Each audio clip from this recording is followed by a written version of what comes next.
Parte 4. Estranhas formas de se apresentar.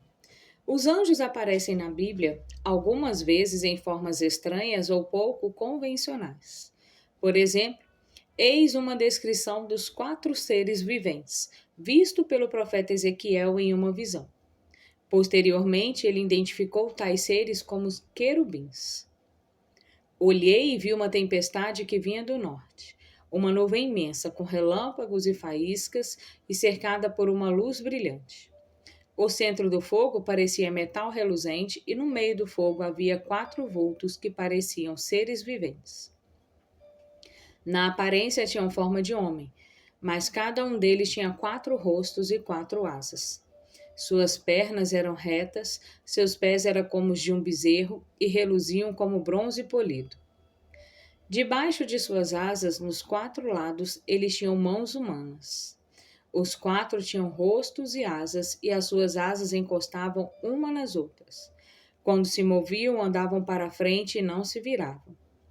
Quanto à aparência dos seus rostos, os 4 tinham rosto de homem, rosto de leão do lado direito, rosto de boi no lado esquerdo e rosto de águia. Assim eram seus rostos. Suas asas estavam estendidas para cima, cada um deles tinha 2 asas, se encostavam na de outro ser vivente, de um lado e do outro, as 2 asas que cobriam os seus corpos. Os seres viventes pareciam carvão aceso, eram como tochas. O fogo ia de um lado a outro entre os seres viventes e do fogo saíam relâmpagos e faíscas. Os seres viventes iam e vinham como relâmpagos. Ezequiel, capítulo 1, no verso 4 a 11 e do verso 13 a 14.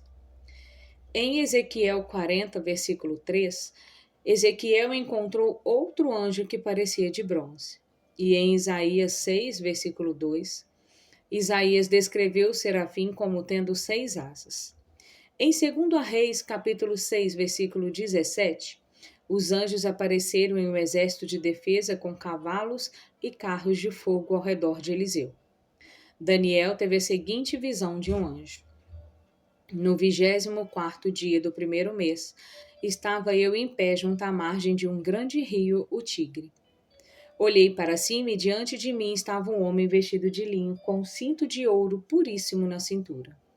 Seu corpo era como berilo, o rosto como relâmpago, os olhos como tochas acesas, os braços e pernas como reflexo do bronze polido.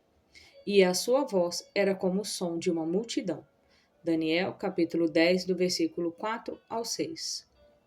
João deu a seguinte descrição de um anjo que ele viu em uma revelação que recebeu. Então vi outro anjo poderoso que descia dos céus. Ele estava envolto numa nuvem e havia um arco-íris acima de sua cabeça. Sua face era como o sol e suas pernas eram como colunas de fogo. Ele segurava um livrinho que estava aberto em sua mão. Colocou o pé direito sobre o mar e o pé esquerdo sobre a terra, e deu um alto brado, como o rugido de um leão. Quando ele bradou, os 7 trovões falaram. Apocalipse, capítulo 10, do verso 1 ao 3. Em nossa vida diária, algumas vezes podemos deixar de ver o poder e a santidade dos quais Deus continuamente habita.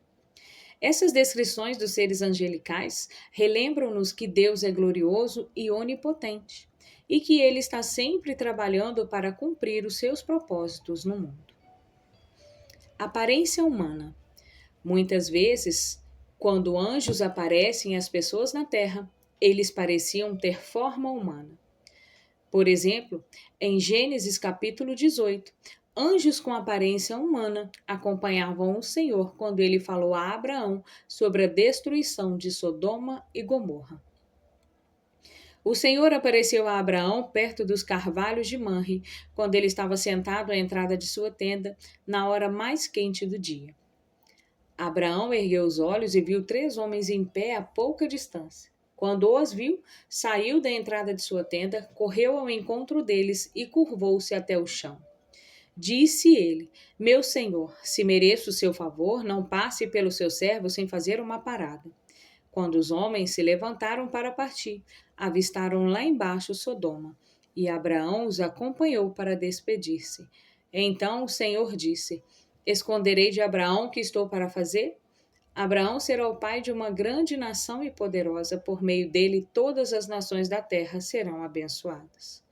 Disse-lhe, pois, o Senhor: as acusações contra Sodoma e Gomorra são tantas e o seu pecado é tão grave que descerei para ver se o que eles têm feito corresponde ao que tenho ouvido. Se não, eu saberei. Os homens partiram dali e foram para Sodoma, mas Abraão permaneceu diante do Senhor. Gênesis capítulo 18, no verso 1 e 3, versículo 16 a 18 e 20 a 22. O que os anjos vieram para resgatar Ló e sua família de Sodoma, os mesmos anjos que visitaram Abraão na passagem anterior, a princípio pareciam homens comuns. Ver Gênesis capítulo 19, no verso 1 a 29. Na visão de Ezequiel, os anjos que cumpririam o juízo de Deus também pareciam humanos. Então ouvi clamar em alta voz: tragam aqui os guardas da cidade, cada um com uma arma na mão. E vi 6 homens que vinham da porta superior, que está voltada para o norte, cada um com uma arma mortal na mão. Com eles estava um homem vestido de linho que tinha um estojo de escrevente à cintura. Eles entraram e se puseram ao lado do altar de bronze. Ezequiel, capítulo 9, no verso 1 a 2. Daniel falou de seu encontro com o anjo Gabriel, que ao menos a princípio lhe parecia homem. Enquanto eu, Daniel, observava a visão e tentava entendê-la, diante de mim apareceu um ser que parecia homem. E ouvi a voz de um homem que vinha do Ulai. Gabriel, dê a esse homem o significado da visão. Quando ele se aproximou de mim, fiquei aterrorizado e caí prostrado. Ele me disse: Filho do homem, saiba que a visão refere-se aos tempos do fim. Daniel, capítulo 8, no verso 15 a 17. Quando os anjos apareceram em forma humana, eles quase sempre pareciam ser homens comuns. Mas há uma exceção notável. A Bíblia relata 2 anjos com aparência de mulher. Sua patente não é mencionada no relato bíblico, mas eles tinham asas como as de uma cegonha e desempenharam sua missão de forma espetacular, levando uma vasilha de perversidade entre o céu e a terra. Ver Zacarias, capítulo 5, do versículo 5 ao 11. De acordo com os relatos bíblicos, parece que até mesmo os anjos que se pareciam com homens tinham certas características imponentes que revelavam sua natureza angelical. No entanto, não foi assim em todos os casos. Somos aconselhados a ser hospitaleiros com estranhos porque eles podem ser anjos disfarçados de homens. Não se esqueçam da hospitalidade. Foi praticando-a que, sem o saber, alguns acolheram anjos. Hebreus, capítulo 12, capítulo 13, versículo 2. Pode ser que vejamos um anjo e não reconhecemos como anjo. Talvez, nesses momentos, a presença dos anjos nos seja ocultada para impedir que desviemos-nos para a adoração dos anjos e mantenhamos-nos em nosso verdadeiro chamado. Deus quer que o amemos e sirvamos não somente na presença evidente dos seus santos anjos, mas também na presença dos seres humanos preciosos aos seus olhos. A Bíblia nos exorta em 1 João capítulo 4, versículo 20.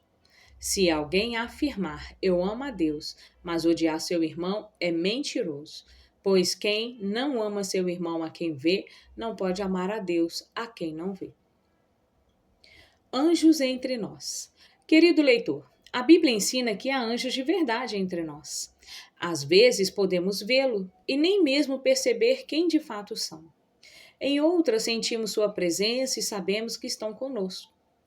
Então há certos momentos em que pensamos que precisamos desesperadamente deles, mas parece que estão tão longe. Se cremos na Bíblia, no entanto, devemos entender que os anjos estão sempre ao nosso redor. Estão ajudando-nos, guiando-nos e cuidando de nós, conforme cumprem a vontade de Deus na terra. Quer sejam vistos ou não, os anjos de Deus sempre os servem em amor e lhes dão glória, assim como os devemos fazer. Já vi muitos anjos em diferentes formas. Os anjos que Deus me permitiu ver em visões e revelações que Ele me deu são criaturas incríveis de se contemplar. A sua aparência sempre correspondia com a missão na qual estavam envolvidos. Às vezes vejo anjos em forma de espírito e em outras em forma humana. Em forma de espírito, os anjos aparecem para mim um tanto transparentes, com contorno ou forma de um homem. As paredes físicas não são barreiras para eles. Uma luz paira ao redor e através deles, e em diversos momentos foi difícil ver suas feições faciais distintamente.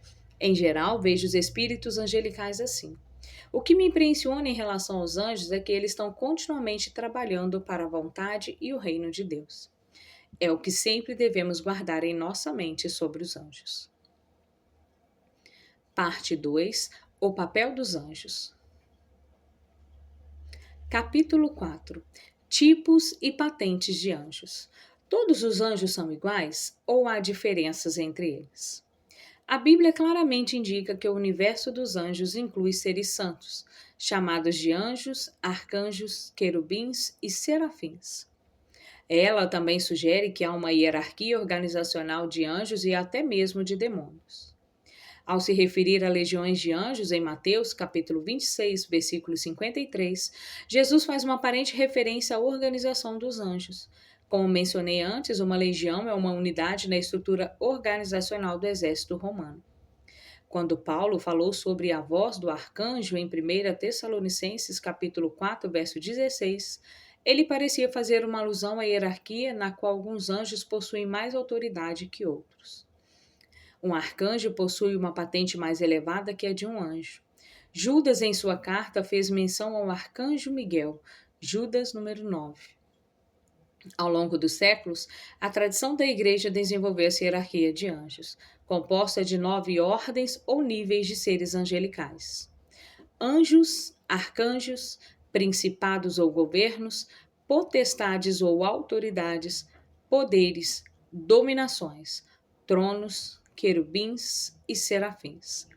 Podemos ver como essa lista é formada em parte a partir do escrito de Paulo, nos quais ele nos dá um vislumbre da organização dos anjos. Pois estou certo de que nem a morte nem a vida, nem os anjos, nem os principados, nem as potestades, nem alguma outra criatura nos poderá separar do amor de Deus que está em Cristo Jesus, nosso Senhor. Romanos capítulo 8, versículo 38 a 39. Esse poder, ele, Deus, exerceu em Cristo, ressuscitando-o dos mortos e fazendo-o assentar à sua direita nas regiões celestiais, muito acima de todo governo e autoridade, poder e domínio, e de todo nome que se possa mencionar, não apenas nesta era, mas também na que há de vir. Efésios capítulo 1, versículo 20 e 21. Deus criou todas as coisas. A intenção dessa graça era que agora, mediante a Igreja, a multiforme sabedoria de Deus se tornasse conhecida dos poderes e autoridades nas regiões celestiais. Efésios capítulo 3, do versículo 9 a 10. Pois nele foram criadas todas as coisas que há nos céus e na terra, visíveis e invisíveis, sejam tronos, sejam dominações, sejam principados, sejam potestades, tudo foi criado por ele e para ele. Colossenses capítulo 1, versículo 16. Os cristãos têm tido diversas opiniões sobre as categorias e patentes de anjo desde os dias dos pais da igreja primitiva até hoje. Mas parece claro a partir da Bíblia de que há diferentes tipos de anjos e que eles têm diferentes posições no reino de Deus. Assim como acontece no corpo de Cristo, o mesmo ocorre com os anjos, ou seja, há diferentes tipos de dons, mas o Espírito é o mesmo. Há diferentes tipos de ministérios, mas o Senhor é o mesmo. Há diferentes formas de atuação, mas é o mesmo Deus quem efetua tudo em todos. 1 Coríntios capítulo 12, no verso 4 a 6. Vejamos mais de perto o que a Bíblia nos diz sobre os arcanjos, serafins e querubins. Arcanjos. De acordo com a tradição judaica, existem 4 arcanjos: Miguel, Gabriel, Rafael e Uriel. No entanto, há apenas 2 lugares na Bíblia em que a palavra arcanjo é mencionada e somente um em que um arcanjo é explicitamente nomeado. Pois, dada a ordem com a voz do arcanjo e o ressoar da trombeta de Deus, o próprio Senhor descerá dos céus e os mortos em Cristo ressuscitarão primeiro.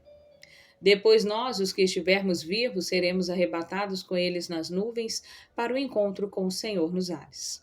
E assim estaremos com o Senhor para sempre.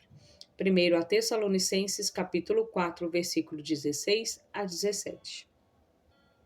Contudo, nem mesmo o arcanjo Miguel, quando estava disputando com o diabo acerca do corpo de Moisés, ousou fazer acusação injuriosa contra ele, mas disse: O Senhor o repreenda. Judas 9.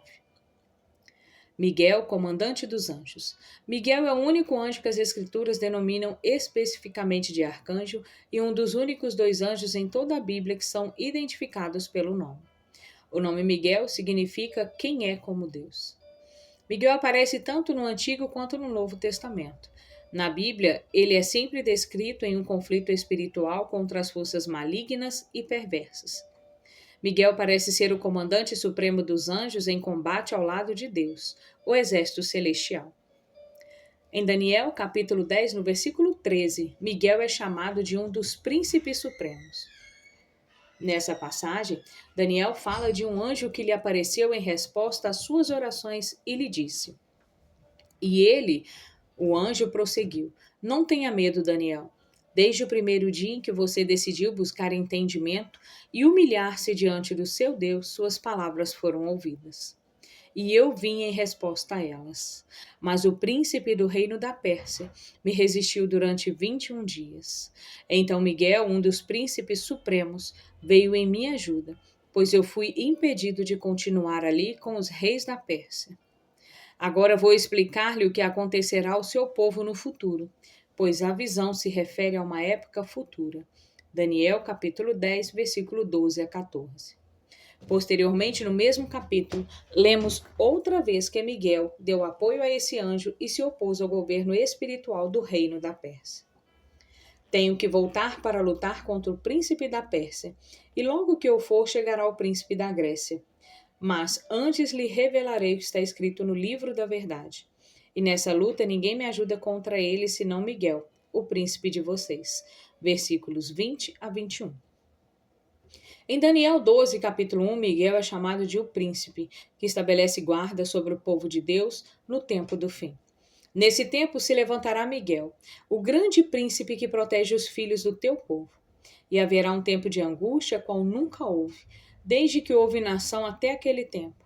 Mas nesse tempo, livrar-se-á ao teu povo todo aquele que se achar escrito no livro. No Novo Testamento, Judas registra o inusitado fato de que quando Moisés morreu no Monte Nebo, o diabo veio e tentou reivindicar seu corpo. Mas Miguel, o anjo general de Deus, resistiu ao diabo e lhe repreendeu em nome do Senhor. Contudo, nem mesmo o arcanjo Miguel, quando estava disputando com o diabo acerca do corpo de Moisés, ousou fazer acusação injuriosa contra ele, mas disse: O Senhor o repreenda. Judas 9. O arcanjo Miguel também batalhou contra Satanás no grande conflito registrado no livro de Apocalipse. Houve então uma guerra nos céus. O arcanjo Miguel e seus anjos lutaram contra o dragão, e o dragão e seus anjos revidaram. Mas estes não foram suficientemente fortes e assim perderam lugar nos céus. O grande dragão foi lançado fora. Ele é a antiga serpente, chamado Diabo ou Satanás, que engana o mundo todo. Ele e os seus anjos foram lançados à terra. Apocalipse, capítulo 12, no verso 7 a 9. O poderoso arcanjo Miguel é sempre mencionado com respeito e admiração pelos autores bíblicos. Ele deve ser uma inspiração para nós em relação à fidelidade e obediência a Deus, uma vez que servimos a seus propósitos e ao seu reino. Gabriel, o anjo mensageiro-chefe. O outro anjo mencionado pelo nome na Bíblia é Gabriel, que significa homem de Deus em hebraico. A tradição diz que ele é um arcanjo, apesar de novamente a Bíblia não especificar isso. No entanto, ele é um anjo mensageiro muito importante, que está sempre na presença de Deus. Lucas capítulo 1, versículo 19. E desempenha um papel proeminente nas Escrituras. Gabriel aparece na Bíblia em 4 momentos diferentes e cada um deles relacionado à missão de anunciar o propósito ou plano de Deus em relação a Jesus, o Messias, e os tempos do fim. Daniel escreveu sobre seu encontro com Gabriel depois que recebera uma segunda visão de Deus. Enquanto eu, Daniel, observava a visão e tentava entendê-la, diante de mim apareceu um ser que parecia homem. E ouvi a voz de um homem que vinha do Lai. Gabriel deu a esse homem o significado da visão. Quando ele se aproximou de mim, fiquei aterrorizado e caí prostrado. Ele me disse: Filho do homem, saiba que a visão refere-se aos tempos do fim. Daniel, capítulo 8, versículo 15 a 17. Daniel também falou de outra visita de Gabriel depois que o profeta se humilhou, confessou seus pecados e os pecados da nação e intercedeu a Deus pelo povo de Israel. Enquanto eu estava falando e orando, confessando o meu pecado e o pecado de Israel, meu povo, e trazendo o meu pedido ao Senhor, o meu Deus, em favor do seu santo monte, enquanto eu ainda estava em oração, Gabriel, o homem que eu tinha visto na visão anterior, veio voando rapidamente para onde eu estava, à hora do sacrifício da tarde. Ele me instruiu e me disse: Daniel, agora vim para dar-lhe percepção e entendimento. Assim que você começou a orar, houve uma resposta. Para eu lhe trouxe porque você é muito amado. Por isso, preste atenção à mensagem para entender a visão.